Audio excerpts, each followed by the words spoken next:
अनिल विज जी को, राष्ट्रीय केंद्रीय होम मिनिस्टर अमित शाह जी को इस विषय को गंभीरता से लेना चाहिए, क्योंकि ये एक राष्ट्रीय मुद्दा है। हरियाणा की किसी यूनिवर्सिटी में इन विषयों पर चर्चा क्यों होती है, ये देखा जाना चाहिए। यही आगाह हमने आज के इन वाइस चांसलर्स को किया। और वाइस चांसलर जिंदल के राजकुमार जी ने जब हमने ये विषय पूछे तो उन्होंने पहले डिनाई किया, जब हमने उनको सबूत बताए तो उन्होंने अपोलोजाइज भी किया। समीना दिलवई के विषय में उन्होंने अपोलोजाइज किया, उसको नोटिस दिए, पर हम उन नोटिस से खुश नहीं हैं, क्योंकि ऐसी प्रोफेसर आज तक भी अपने यूनिवर्सिटी में क्यों आ रही है, उसका बैन होना चाहिए। उसके खिलाफ हमने एफआईआर दर्ज करने के आदेश कमिश्नर सोनीपत को दिए हैं, जिसके ऊपर हम और प्रेशर करेंगे कि जल्द से जल्द उसके खिलाफ कार्रवाई हो जाए। मैम, कुछ लड़कियों ने ये भी आरोप लगाया कि उन पर जो है अब्यूज जो है लैंग्वेज का यूज किया जी गया। जी बिल्कुल, उनको अब्यूजिव लैंग्वेज यूज की गई, उनको बॉडी शेमिंग की गई, तू पतली मोटी, तेरा ये अंग ऐसा वैसा। तो इस बात पर लड़कियों को शिकायत थी। स्कूलों में जो एक मामले इस तरह के सामने आ रही है, जिस तरह प्रिंसिपल का है, तो आपको लगता है कि क्या एक मैकेनिज्म की कहीं ना कहीं कमी है? लड़कियां इस तरह की उनके पूरे स्कूल। देखिए, मैं इस मामले में बहुत खुलकर बोलना चाहूँगी कि नॉर्मली आप जो एक प्रैक्टिस रही है सोशली कि लड़कियां ऐसा कपड़ा पहनती हैं इसलिए ऐसा हुआ। स्कूल की लड़कियां तो यूनिफॉर्म में होती हैं, स्कूल की लड़कियां बड़े अदब में और स्कूल की उस उम्र के हिसाब से होती हैं। फिर भी प्रिंसिपल्स का इस तरह से घटिया हरकत सोचना करना, और एक दो नहीं, हमारे पास तो शुरुआत हुई थी 15 बेटियों की शिकायत से, जो जाकर 142 पर एंड होती है। तो ये बहुत गंभीर विषय है।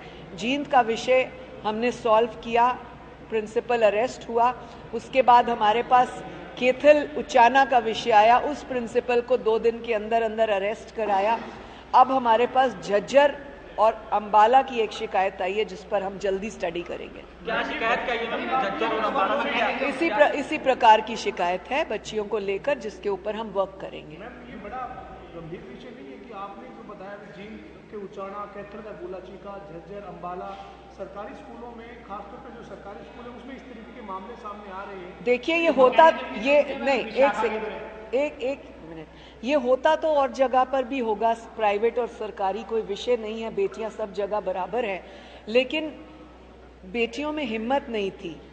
जब से बेटियों में हिम्मत आई है कि आप अपनी बात किसी प्लेटफॉर्म पर रख सकते हैं, मुझे लगता है बेटियां बाहर आने लगी हैं। इन बेटियों ने भी, जो जींद की बेटियां हैं, इन्होंने भी 8वें महीने में कंप्लेंट लिखी थी, लेकिन 2 महीने बाद हमें दी। वहाँ से हमने ये जजमेंट किया कि बेटियां संशय में थी कि कंप्लेंट दें कि ना दें, उस पर काम होगा कि नहीं होगा। मैं बहुत बहुत शुक्रगुजार हूँ उन बेटियों पर, उनके माता पिता पर, जिन्होंने महिला आयोग पर विश्वास किया। और महिला आयोग आप सब बेटियों के साथ है, उन सब कॉलेज गोइंग गर्ल्स के साथ, university going girls and boys के साथ है। काम करने वाली, किसी फैक्ट्री में, हॉस्पिटल में, हर जगह काम करने वाली, working harassment at work place विषय को लेकर हर उस औरत के साथ है जहां पे उनके साथ अन्याय होता है। आपकी पहचान को भी प्राइवेट रखा जाएगा, लेकिन आप चूके नहीं, झुके नहीं, टूटे नहीं, आप आगे आए, आगे बढ़े, आपकी पूरी सहयोग, पूरा हेल्प होगी।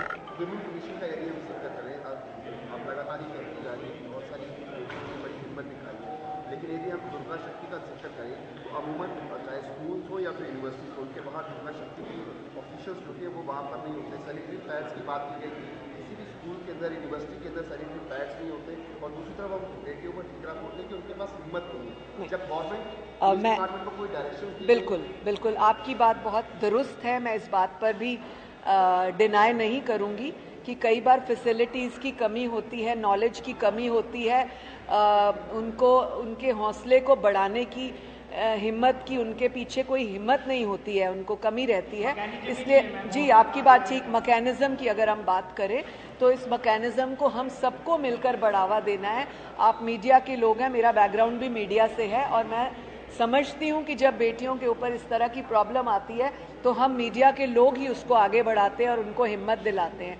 आपके चैनल के माध्यम से हर बेटी को खुल्ला आह्वान कि जिस बेटी को सहयोग चाहिए, हिम्मत चाहिए, राष्ट्रीय महिला आयोग से लेकर हर राज्य का महिला आयोग आपके साथ है। राष्ट्र के नाते हमारी रेखा शर्मा जी जो चेयरपर्सन है वो हर स्टेट के हर पहलू को बड़ी बारीकी से देखती हैं।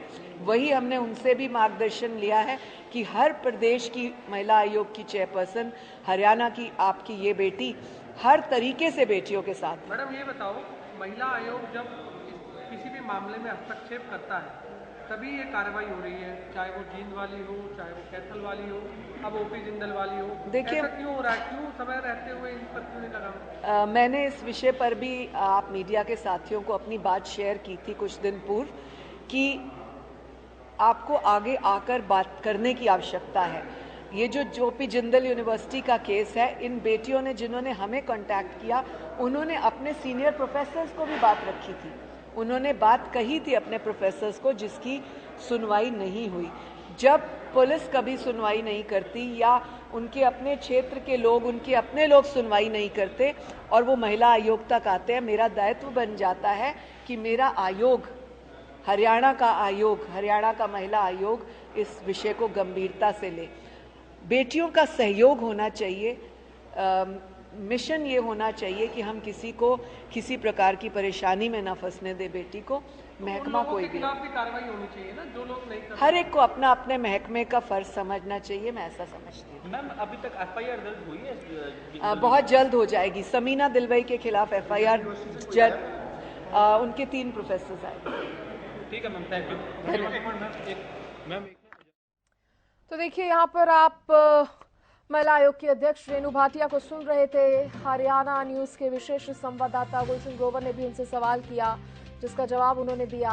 देखिए, छात्राओं की सुरक्षा पर अपनी बात रखती हुई रेणु भाटिया, और उन्होंने कहा कि देखिए दोषियों को सजा दिलाने का काम हमारी तरफ से भी हो रहा है और इसीलिए छात्राएं जिस तरह से आगे बढ़कर आ रही हैं तो उनकी शिकायतों पर सुनवाई भी की जा रही है।